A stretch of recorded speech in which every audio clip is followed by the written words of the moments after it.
Chelsea Rubel. Today is 4/26 and I'm going to be going over my sheep's brain dissection.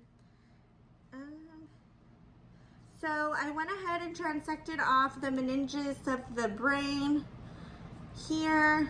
Along with that, I might have transected also the pons, but it came off easy, so I don't think that that was actually it. Just in case, I believe I have located where they are supposed to be. So when you go over the superior portion of the brain, you're going to see the frontal lobe and the parietal lobe, the occipital lobe back here, the temporal lobe. You're going to see the longitudinal ridge or longitudinal line, I believe, of the sheep's brain. Here you're going to see the cerebellum and the spinal cord. Then when we go to the inferior portion, you're going to see again the frontal, the temporal, the parietal, and the occipital, all of those lobes. You're going to see here the olfactory bulbs. You're going to see the optic chiasma that is right here. The optic nerve is supposed to run along here. I was looking for a white nerve ending looking structure, but I wasn't able to completely rule out, but it's supposed to be right here. Maybe it's a little deeper. And then here you're going to see the pons where I believe they're supposed to be, and then the medulla oblongata, the spinal cord, and the cerebellum right back here. So then when we look at the sagittal view of the brain, let me see if this one is the better one. No, it's actually going to be this one. My spinal cord is falling off a little bit. So this is the spinal cord, the cerebellum.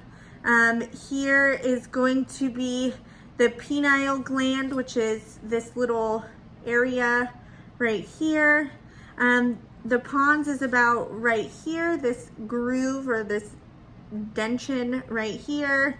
You're going to see the midbrain about right here. There's going to be the corpus callosum, which is right here, the thalamus, which is right here, the hypothalamus right here, and the optic chiasma, which is right here, much more easy to see in this area. Again, this is the cerebellum. I hope that I went over everything. Oh, and then the midbrain, which is right in this area. I believe that's it. I guess if you would like to see as well the lateral version. Here again, we're going to see the frontal lobe, the temporal, the parietal, the occipital, the cerebellum, and the spinal cord. I hope it was in the thing. Frontal, occipital, parietal, temporal, cerebellum, and spinal cord. Okay.